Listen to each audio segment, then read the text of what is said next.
Saya ingin ajak Bapak Ibu Saudara sekalian melihat di dalam Galatia pasal 5 ayat yang ke-25. Ayat ini bagi saya luar biasa karena memberikan pengertian lebih lagi tentang baptisan Roh Kudus dan hidup di dalam pimpinan Roh Kudus. Sebab ayat ini berkata seperti ini. Galatia pasal 5 ayat yang ke-25. Jikalau kita hidup oleh Roh, baiklah hidup kita juga dipimpin oleh Roh, ya. Jikalau kita hidup oleh Roh, itu berbicara tentang kalau saudara dan saya sudah menerima baptisan Roh Kudus, ya, maka hendaklah kita juga memberikan diri atau hidup kita ini juga dipimpin oleh Roh Kudus itu. Dalam versi yang lain, yaitu bahasa Indonesia sehari-hari, ayat ini dituliskan seperti ini, dalam kalimat seperti ini, diterjemahkan seperti ini. Roh Allah sudah memberikan kepada kita hidup yang baru. Baptisan Roh Kudus itu adalah saat kita dilahirkan baru, seperti yang dikatakan oleh Tuhan Yesus ketika bertemu dengan Nikodemus. Itu kelahiran baru. Sebab ketika kita dibaptis dengan Roh Kudus, maka itu saatnya Tuhan membarui roh kita, membarui hati kita. Ya, saya akan terangkan lebih jauh. Nah, jikalau Roh Allah sudah memberikan kepada kita hidup yang baru, oleh sebab itu, Ia jugalah harus menguasai hidup kita. Yang versi orisinalnya berkata, baiklah hidup kita juga dipimpin oleh Roh Kudus itu. Nah, dari ayat ini, saya mengambil kesimpulan. Ya, kesimpulan yang pertama adalah, baptisan Roh Kudus dengan hidup dipimpin oleh Roh Kudus adalah dua hal yang berbeda. Itu dua hal yang berbeda. Ini adalah sebuah peristiwa yang terjadi di dalam kehidupan kita. Ya, yaitu baptisan Roh Kudus. Sedang dipimpin Roh Kudus itu adalah perjalanan hidup kita hari demi hari.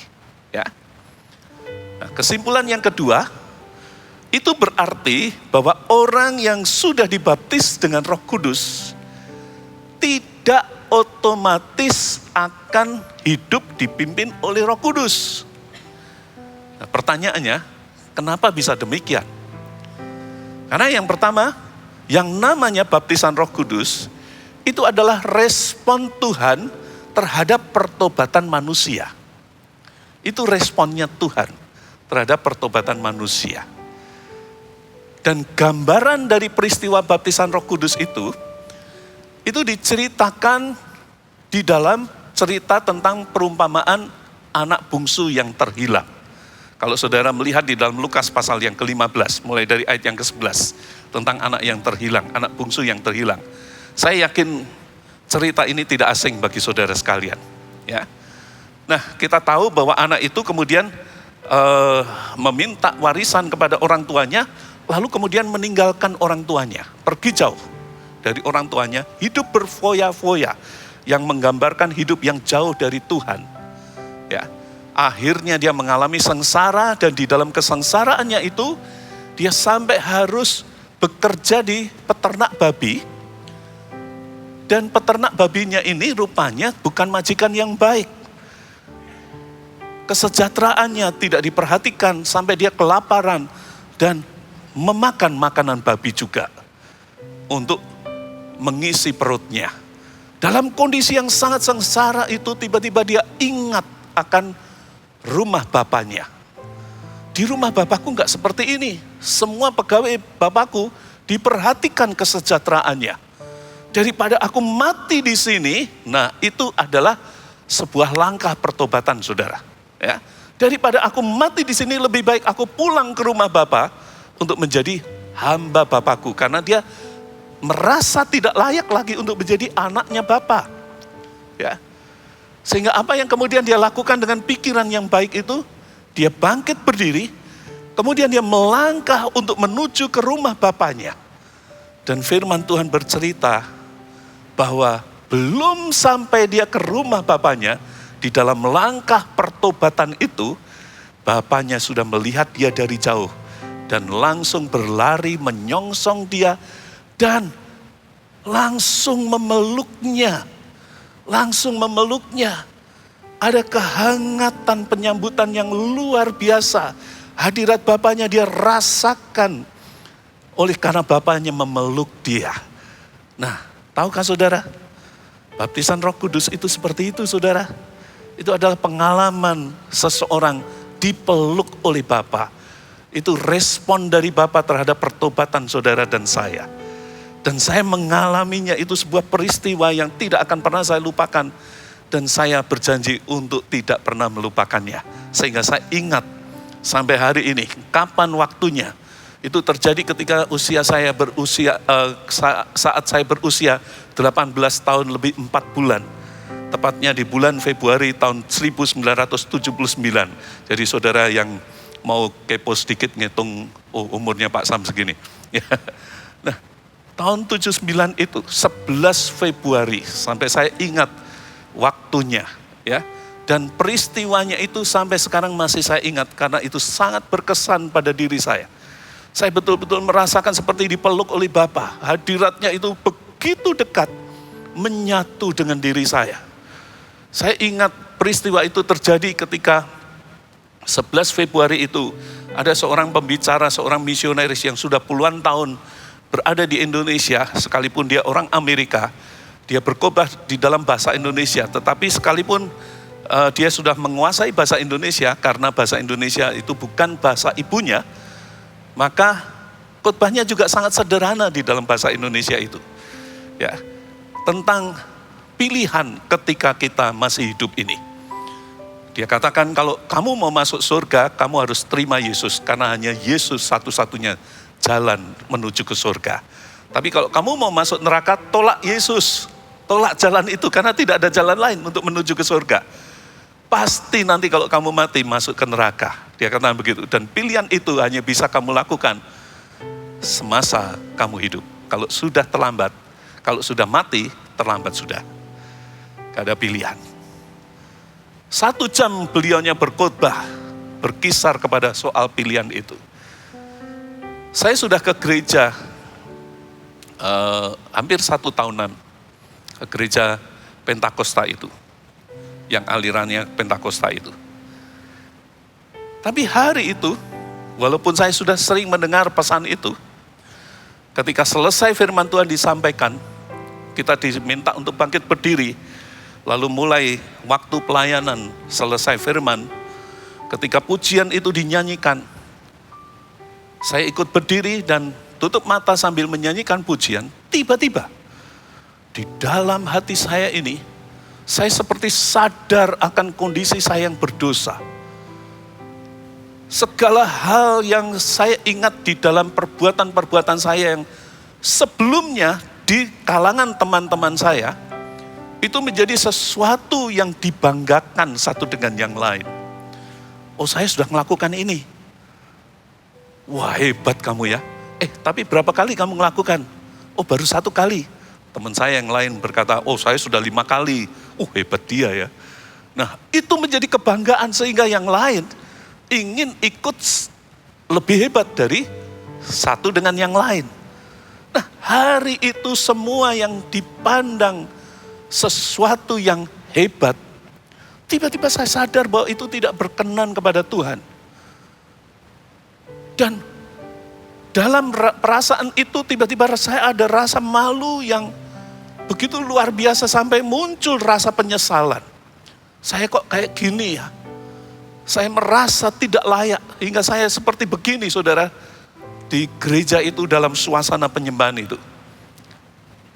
Kemudian tiba-tiba saya mendengar Pak Pendeta itu berkata, percaya Yesus kamu akan selamat. Percaya Yesus kamu akan selamat.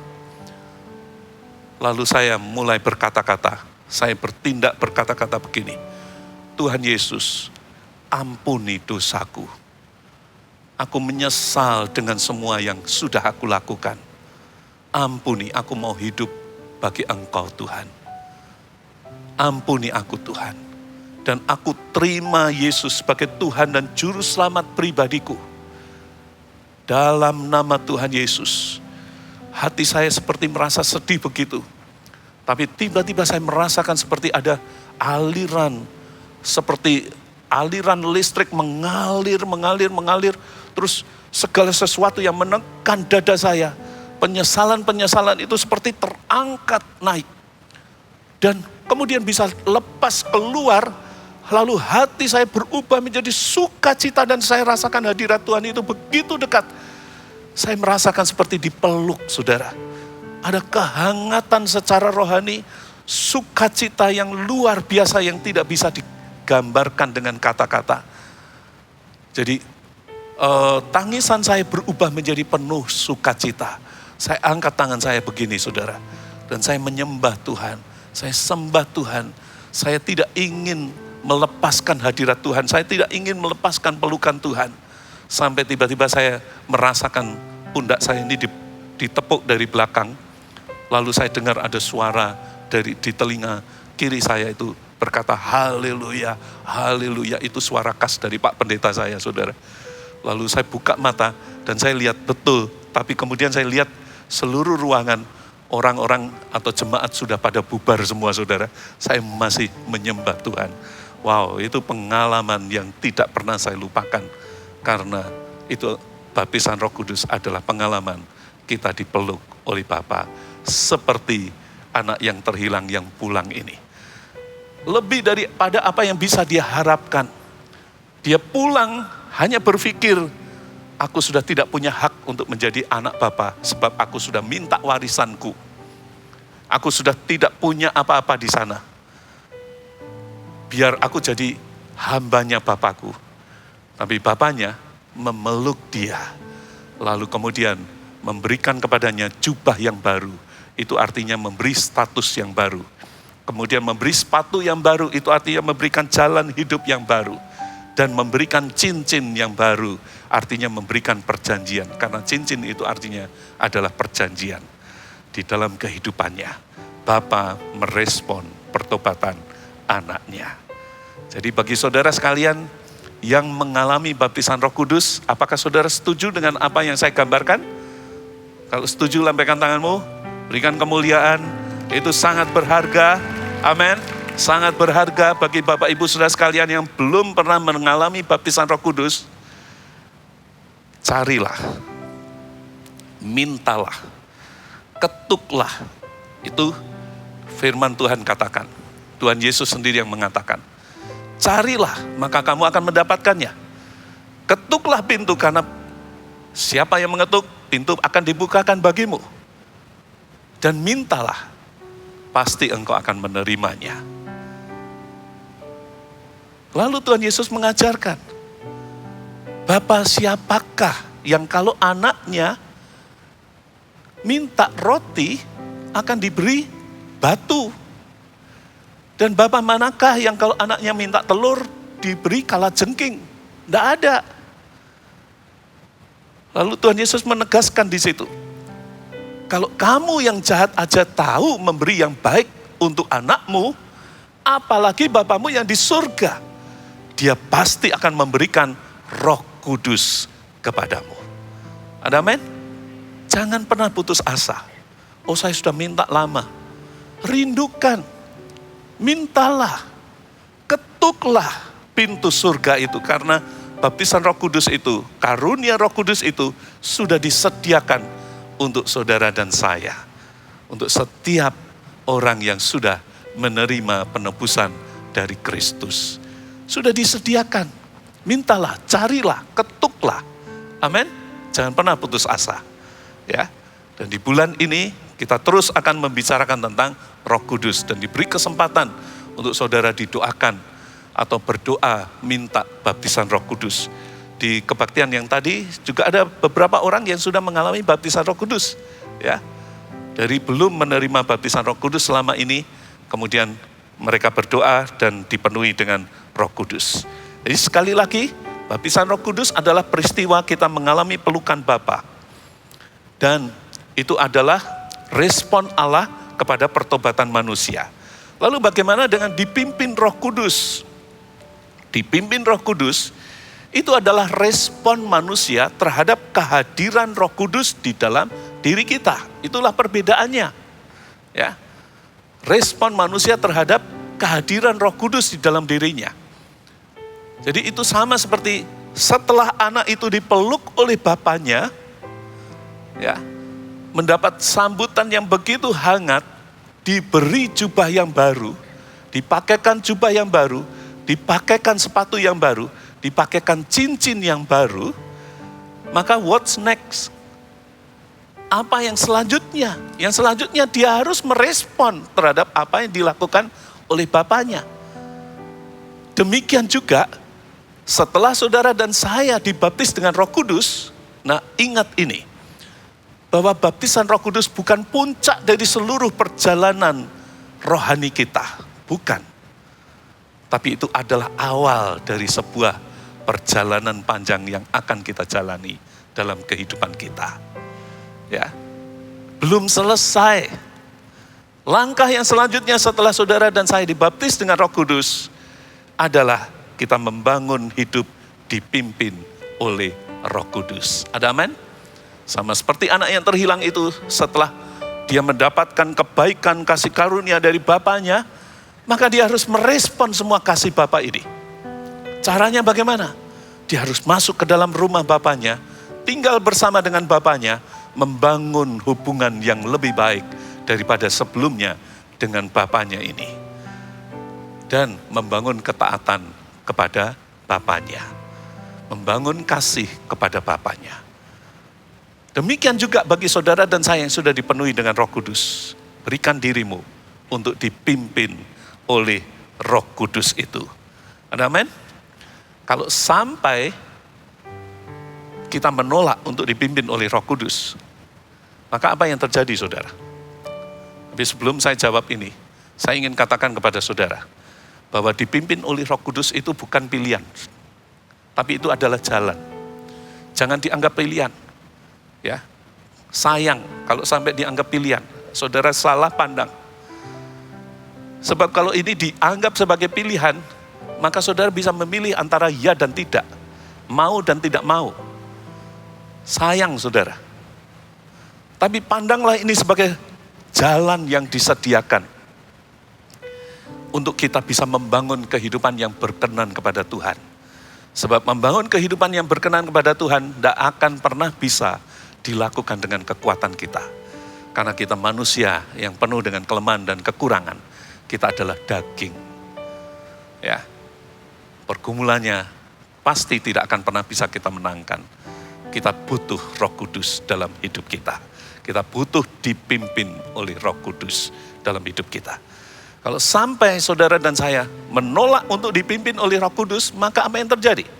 Yang pertama, peristiwa yang sangat berharga yaitu baptisan Roh Kudus itu dalam perjalanan hidup saudara akan menjadi sebuah monumen saja. Sebuah kejadian di dalam hidupmu. Hanya catatan sejarah saja. Saya tahun 79 mengalami itu. Kalau sekarang sudah 42 tahun. Saya jalani perjalanan hidup saya. Kalau saya tidak memberikan diri dipimpin oleh Roh Kudus dan sedang membicarakan tentang Roh Kudus, maka yang bisa saya respon hanya begini, oh dulu saya pernah ngalaminya. Dulu. Tapi sekarang, kalau saudara tidak mau dipimpin Roh Kudus, sekarang saya tidak tahu ya Roh Kudus ada di mana. Apa masih ada di dalam hidupku? Saudara akan mengalami kebimbangan itu, keraguan-keraguan itu. Dan baptisan Roh Kudus hanya menjadi sebuah memori saja, sebuah pengalaman. Sayang saudara, sayang. Berikan dirimu untuk dipimpin oleh Roh Kudus. Amin Bapak Ibu Saudara sekalian. Ya. Dan yang parah adalah orang yang sudah dibaptis Roh Kudus tidak memberikan diri dipimpin oleh Roh Kudus, pasti akan jatuh kepada dua macam dosa. Ya, yang fatal. Yaitu dosa yang pertama adalah dosa mendukakan Roh Kudus. Di Efesus pasal yang keempat ayat yang ke-30 yang berkata begini, janganlah kamu mendukakan Roh Kudus Allah yang telah memeteraikan kamu menjelang hari penyelamatan. Mendukakan Roh Kudus. Mendukakan Roh Kudus itu adalah melanggar kekudusan Roh Kudus, menodai bait Roh Kudus, Bait Roh Kudus itu adalah saudara dan saya, tubuh kita ini. Orang yang hidupnya tidak dipimpin oleh Roh Kudus, tidak memberikan diri dipimpin oleh Roh Kudus, pasti tabiat-tabiat lamanya itu akan muncul kembali dalam dirinya. Tidak ada perubahan di dalam dirinya. Ya. Hidupnya itu tidak berubah, sifatnya tidak berubah, bahkan menjadi lebih jahat dari yang sebelumnya. Tadi pagi saya katakan, Tuhan Yesus berkata begini, kalau roh jahat keluar dari seseorang, ya, dia akan mengembara. Dan satu kali, dia akan datang kembali ke orang itu, ibaratnya seperti sebuah rumah yang ditinggalkan. Satu kali dia akan datang kembali menengok rumah itu. Dan ketika dia lihat rumah itu kosong dan sudah bersih, maka roh jahat ini akan mengajak 7 roh jahat yang lain, yang lebih jahat dari dirinya, akan masuk untuk mendiami rumah itu. Sehingga, kalau saudara dan saya sudah dibaptis dengan Roh Kudus, tapi tidak memberikan diri dipimpin oleh Roh Kudus, maka pada satu waktu, manusia lama itu akan bangkit kembali dalam diri kita. Ya. Dan hasilnya apa yang terjadi? Kita bisa menjadi lebih jahat dari sebelum kita dibaptis Roh Kudus. Itu sebabnya ada orang yang sudah kita tahu sudah dibaptis dengan Roh Kudus, tetapi dalam perjalanan hidupnya bereputasi sebagai penipu, sebagai pezina, sebagai orang yang jahat, tambah munafik dan sebagainya. Jangan sampai seperti itu. Ada amin? Setuju? Lambaikan tanganmu. Berikan kemuliaan untuk nama Tuhan. Ya. Dosa yang kedua itu adalah memadamkan Roh Kudus. 1 Tesalonika pasal 5 ayat yang ke-19. Ayatnya ini kalimatnya sangat pendek. Janganlah padamkan roh. Dan ini merupakan satu dosa, saudara. Dosa terhadap Roh Kudus. Kalau di Matius pasal 12, Tuhan Yesus berkata, hujat terhadap Roh Kudus itu menjadi dosa yang tidak bisa diampuni. Hujat kepada Roh Kudus itu dilakukan oleh orang-orang yang tidak percaya kepada Yesus. Dia menganggap bahwa pekerjaan-pekerjaan mujizat dari Roh Kudus itu adalah pekerjaan-pekerjaan setan. Sama seperti apa yang Yesus lakukan, mujizat yang Yesus lakukan, itu dikatai bahwa Yesus itu memakai kuasa Baalzebul. Padahal Yesus menyembuhkan orang sakit itu dengan kuasa Roh Kudus. Sehingga Tuhan Yesus berkata, hujat kepada anak manusia masih bisa diampuni.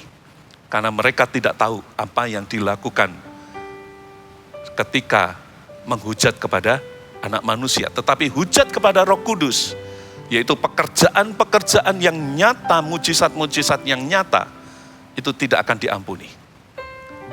Dikatakan demikian. Nah, memadamkan roh itu adalah sama dengan hujat terhadap Roh Kudus, tapi dilakukan oleh orang-orang yang sudah dibaptis dengan Roh Kudus itu sendiri.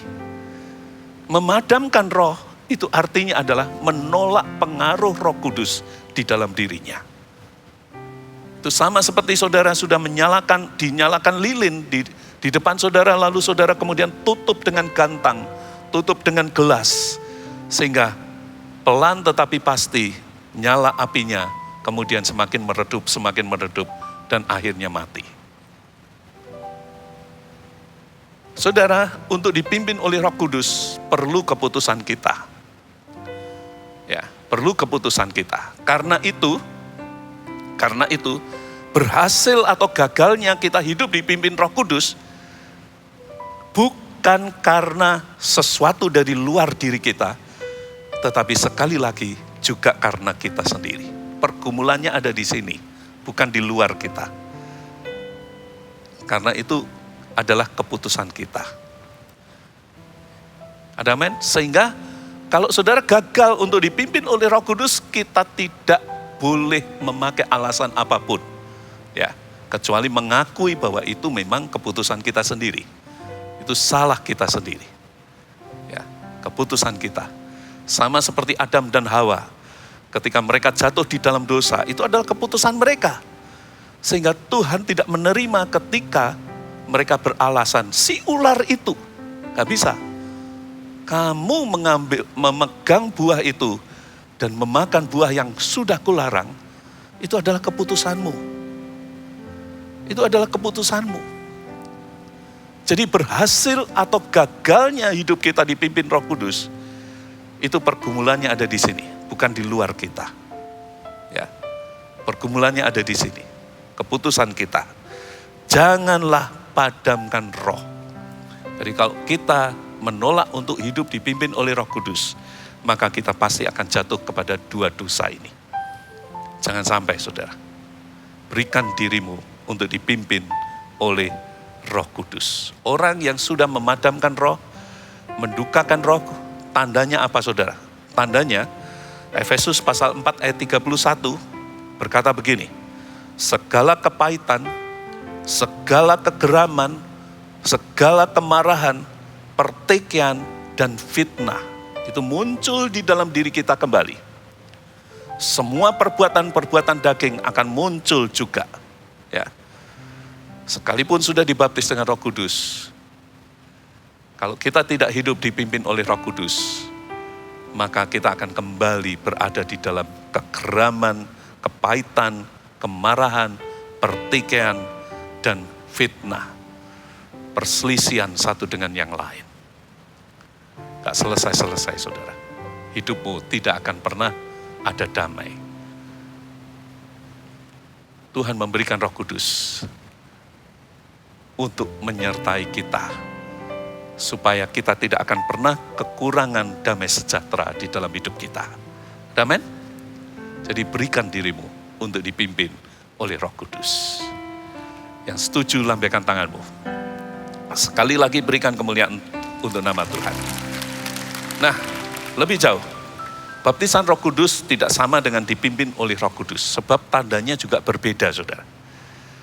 Baptisan Roh Kudus itu tanda utamanya adalah berbahasa lidah. Ya. Kisah Rasul pasal yang kedua ayat 1 sampai ayat yang ketiga. Kalau saudara dibaptis dengan Roh Kudus sama seperti yang saya alami pada tanggal 11 Februari tahun 79 itu. Saya merasakan hadiratnya itu nyata. Lalu saya ingin menyembah Dia. Saya ingin mengungkapkan segala isi hati saya. Tapi ada gerakan di dalam diri saya untuk mengucapkannya dengan kata-kata yang lain. Bukan bahasa yang saya kenal. Tapi itu bukan berarti lidah saya seperti kaku begitu lalu tiba-tiba ada yang menggerak-gerakkan sendiri. Enggak seperti itu saudara.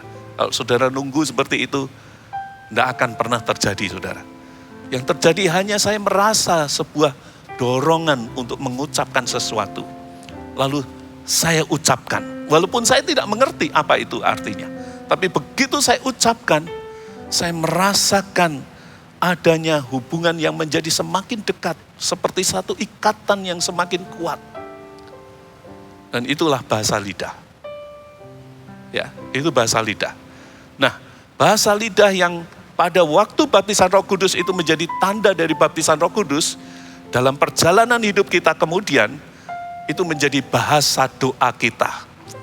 Ya, dari waktu ke waktu saudara bisa ucapkan itu sebagai satu doa di hadapan Tuhan.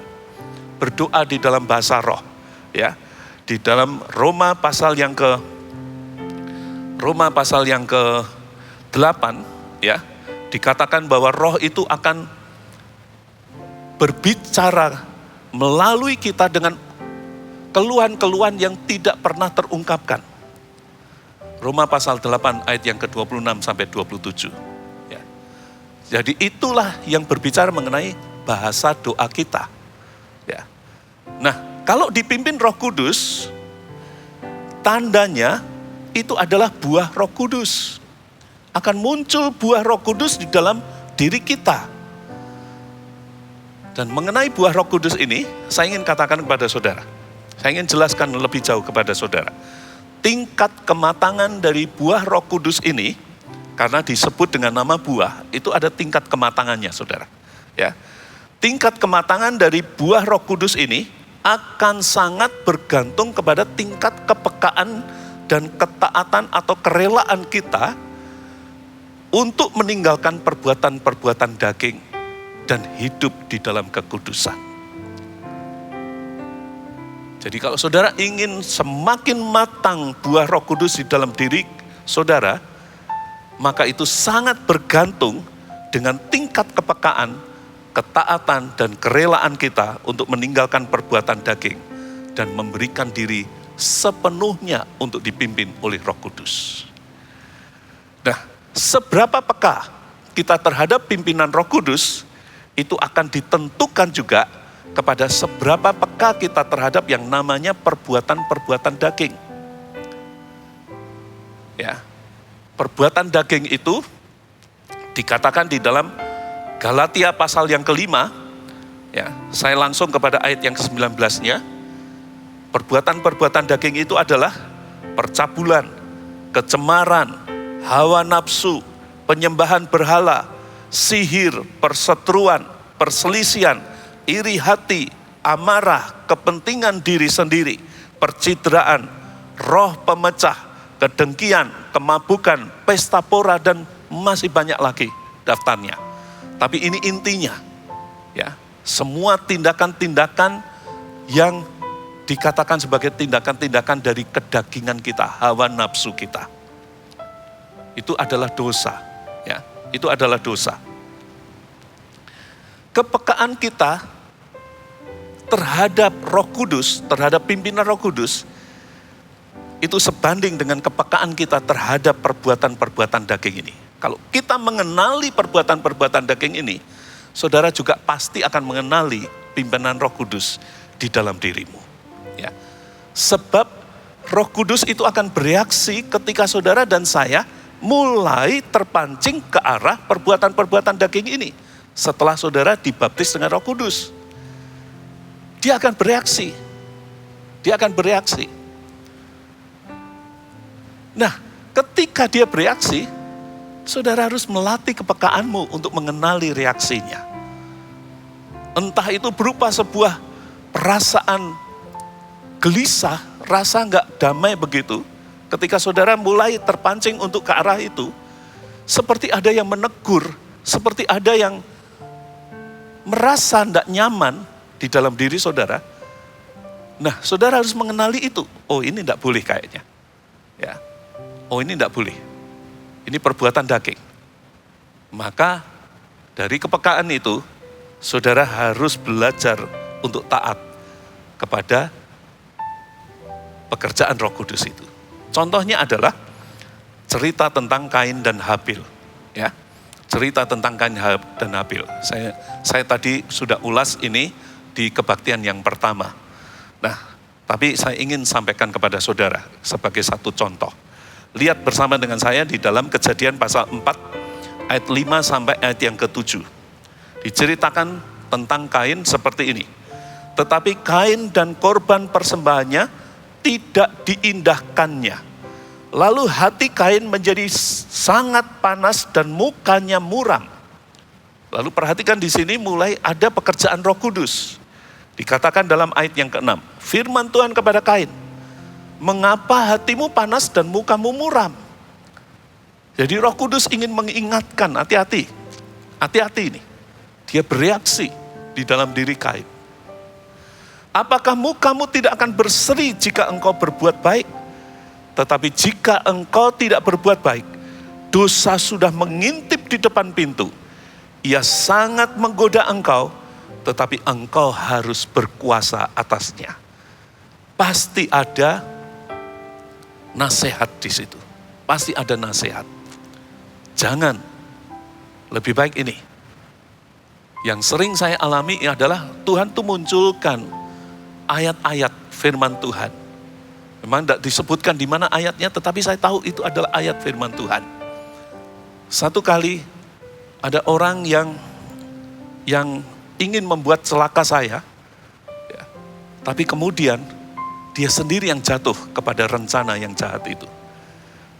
Dan ketika saya melihat dia sendiri yang jatuh, hati saya itu mau ngomong begini, syukur lu, ya, salahnya sendiri. Saya seperti mau merasa senang begitu.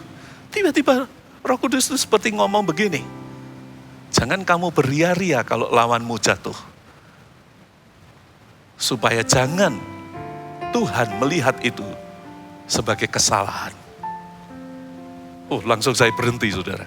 Ya, bisa ngerti maksudnya? Nah, Roh Kudus itu bereaksi seperti itu, saudara. Nah, pada Kain juga seperti itu, saudara. Pada Kain juga seperti itu. Dan kita tahu apa yang dilakukan oleh Kain. Dia tidak mengindahkannya. Dan tahukah saudara, sikapnya Kain ini adalah dua dosa itu. Mendukakan Roh Kudus karena tidak mengindahkannya, dan memadamkan roh, tidak mempedulikan lagi, menolak pengaruhnya di dalam hidupnya. Hasilnya, Kain jatuh kepada perbuatan jahat, membunuh adiknya. Tragis, ironis, ya. Nah, lebih jauh, sekali lagi tanda orang yang hidup dipimpin Roh Kudus akan muncul buah Roh Kudus. Buah Roh Kudus itu harus kita pahami seperti apa, saudara. Di dalam Galatia pasal yang kelima, Galatia pasal yang kelima ayat 22 sampai ayat yang ke-23, dikatakan tentang buah Roh Kudus seperti ini.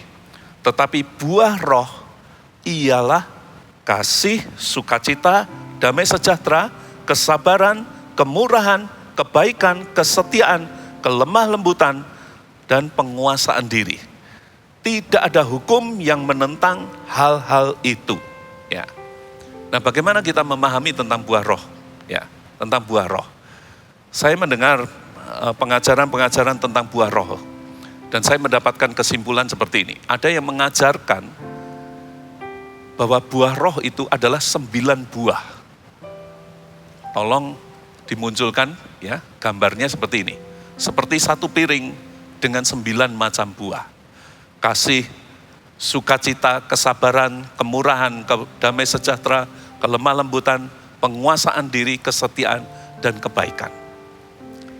Tetapi kalau kita lihat di dalam Alkitab, Galatia pasal 5 ayat 22, itu dengan jelas dikatakan tetapi buah roh. Kalimatnya itu tunggal, saudara, bukan jamak. Jadi menurut saya gambaran yang paling tepat itu adalah yang disebut buah roh itu harus kita pahami sebagai satu buah dengan 8 macam rasa. Buah itu namanya adalah kasih. Seperti gambar yang kedua, tolong dimunculkan. Semacam ini. Loh, apa bedanya sih Pak? Kenapa harus sampai dibuat pembedaan seperti itu? Yang pertama yang tadi saya katakan, Alkitab sendiri berkata bahwa kata buah, memakai kata buah dalam bentuk yang tunggal, satu.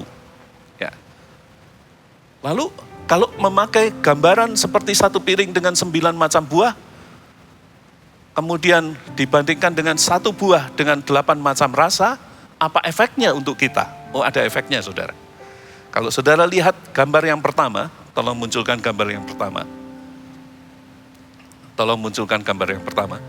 Satu piring dengan 9 macam buah. Saudara lihat semua buah ini berbeda-beda. Dan itu buah musiman, saudara. Ya, itu buah musiman. Kalau saudara memandang buah roh itu dengan pandangan seperti ini, saudara bisa berkata, oh aku sekarang sudah punya kebaikan, tapi aku belum punya kesabaran. Bisa ngerti? Karena belum musimnya. Ya. Belum musimnya. Padahal nggak bisa seperti itu, saudara. Jelas nggak bisa seperti itu. Kita harus memandangnya seperti gambaran yang kedua. Satu buah yang namanya kasih dengan 8 macam rasa, itu adalah buah roh. Kasih itu terwujud melalui sukacita, kesabaran, kemurahan, damai sejahtera, kebaikan, kesetiaan, penguasaan diri, kelemah lembutan. Itulah kasih, itulah kasih. Sehingga kalau saudara berkata bahwa saya kok masih kurang sabar ya, itu berarti kasihmu masih kurang. Saya kok tidak ada sukacita, itu berarti kasihmu tidak ada, saudara. Harus diperkuat kembali. Dan ini hasil dari hidup yang dipimpin oleh Roh Kudus. Setiap hari buah itu, kasih itu akan menjadi semakin kuat di dalam dirimu.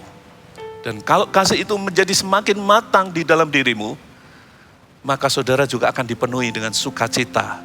Saudara akan dipenuhi dengan damai sejahtera. Saudara juga akan menjadi orang yang lebih sabar. Ada amin? Lebih murah hati. Menjadi orang yang baik.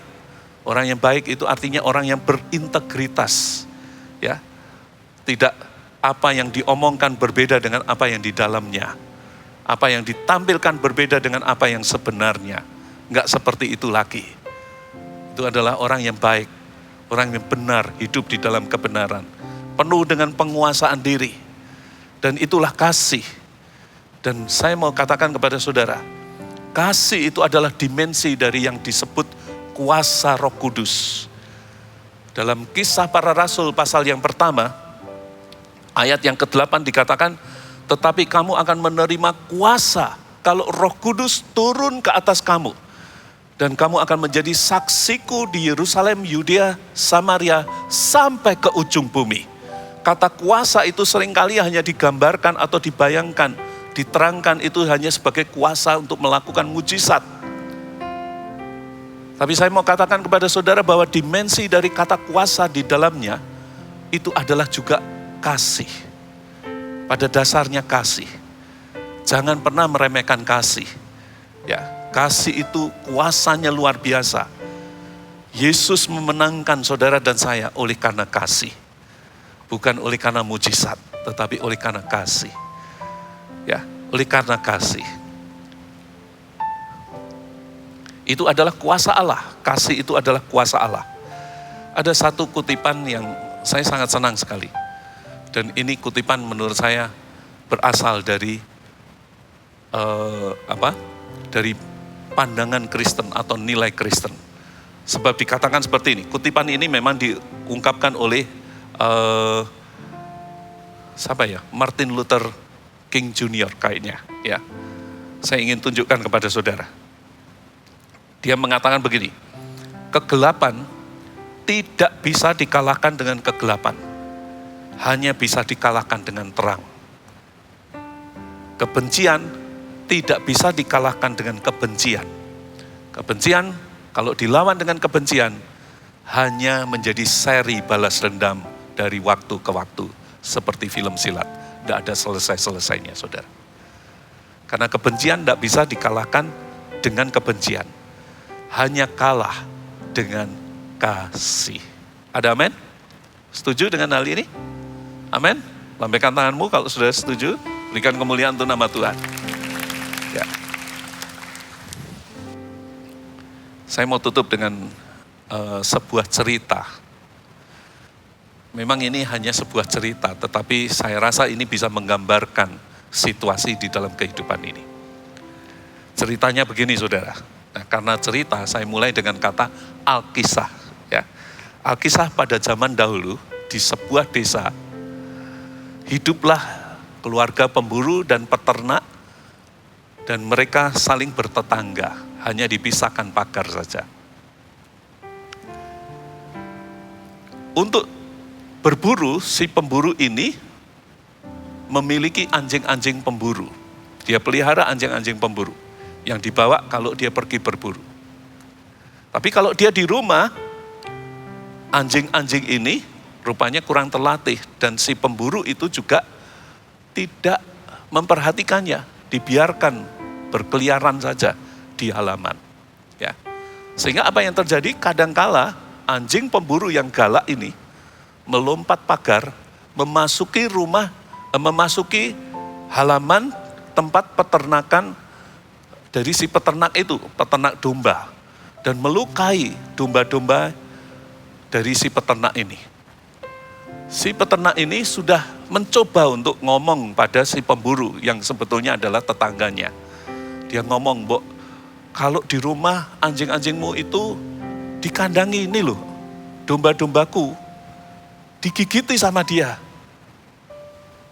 Tetapi tidak diindahkan oleh si pemburu itu.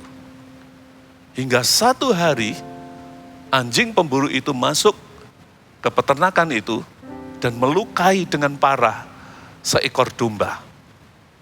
Si peternak ini menjadi tidak tahan lagi melihat fakta itu. Dia sudah ngomong beberapa kali, tidak diindahkan. Akhirnya dia memutuskan pergi ke kota dan menemui seorang hakim. Dia ceritakan masalahnya. Lalu si hakim ini, rupanya hakimnya sangat bijaksana. Ya, Judge Paul mungkin ya. Nah, dia ngomong pada si pemburu ini, si peternak ini. Aku bisa saja dengan pengaduanmu itu memperkarakan tetanggamu itu. Dan bisa saja memaksa dia untuk membayar ganti rugi dan sebagainya. Serta mengandangkan anjing-anjingnya. Tapi setelah itu, yang terjadi adalah kamu pasti punya musuh, yaitu tetanggamu itu. Dia pasti tidak senang dengan kamu. Bagaimana? Si hakimnya bertanya begitu kepada si peternak ini. Kemudian si peternak ini berkata begini, Pak Hakim, aku tidak kepingin punya musuh, walaupun aku sudah dirugikan secara materi. Apalagi sebetulnya tetangga saya itu adalah kawan saya sejak dari kecil. Si peternak itu menjawab si hakim itu. Lalu si hakim itu berkata begini, wah ini jawaban yang sangat bijak. Kalau begitu, kalau kamu mau masalahmu bisa selesai, lakukanlah ini. Kemudian si hakim itu membisikkan sesuatu ke telinga dari si peternak itu. Dan si peternak itu setuju rupanya, karena dia kemudian mengangguk-angguk. Ya, saudara mau tahu apa yang disarankan oleh si hakim itu? Nah ini ceritanya. Si peternak itu kemudian pulang ke rumah, lalu dia memilih beberapa ekor anak domba yang masih kecil dan lucu-lucu tingkahnya. Kemudian dia bawa anak-anak domba itu menuju ke rumah dari si pemburu itu. Kemudian dia menghadiahi anak-anak si pemburu itu dengan anak domba yang lucu-lucu itu. Anak si pemburu itu senang sekali dengan pemberian ini. Mereka tiap hari bermain dengan domba-domba ini, ya karena tingkahnya lucu-lucu. Lalu sering kali pergi ke rumah tetangganya, si peternak itu untuk belajar cara untuk memelihara domba-domba itu. Nah, apa yang terjadi kemudian si pemburu melihat anaknya senang dengan mainannya ini, yaitu domba-domba itu. Tetapi si anjingnya itu kan seringkali mengganggu dan menakut-nakuti anak domba ini. Nah, si pemburu tidak ingin sukacita dari anaknya itu berkurang atau terganggu. Akhirnya dia memutuskan untuk mengandangkan anjing-anjingnya. Masalahnya selesai, saudara. Kebencian tidak bisa dilawan dengan kebencian. Kegelapan tidak bisa dilawan dengan kegelapan. Hanya bisa dengan terang, hanya bisa dengan kasih. Dan hubungan mereka kemudian pulih. Si pemburu ini kalau dia mendapat buruan, dia bawa ke rumah si peternak, dia kasih sebagai hadiah. Si peternak kalau sudah menghasilkan keju dan sebagainya dari hasil peternakan, dia kirim juga ke sampingnya, ke tetangga sampingnya. Hubungan menjadi baik. Amen, inilah kuasa dari yang namanya kasih. Dan kasih itu akan semakin kuat, semakin muncul di dalam dirimu. Kasih yang adalah damai sejahtera, sukacita, kebaikan, kesabaran, dan kemurahan hati. Kasih itu adalah penguasaan diri. Itu adalah hasil dari hidup seseorang yang dipimpin oleh Roh Kudus. Dan kalau saudara dipenuhi dengan kasih, saudara akan dipenuhi dengan semuanya ini.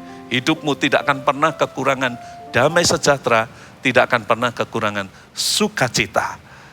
Amin.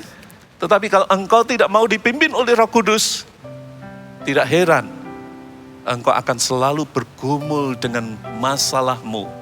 Ya. Karena tidak ada kasih, tidak ada sukacita, tidak ada damai sejahtera dalam dirimu. Engkau terus bergumul dengan masalah kelemahanmu sendiri. Tersinggunglah marahlah, panas hati, dan sebagainya. Selalu demikian. Dan hidupmu tidak akan pernah tenang. Tetapi kalau engkau memberikan hidup dipimpin oleh Roh Kudus, engkau akan dibawa untuk hidup berkenan kepada Tuhan, dan perjalanan hidupmu akan penuh dengan sukacita dan damai sejahtera. Haleluya. Amin. Berikan kemuliaan untuk nama Tuhan.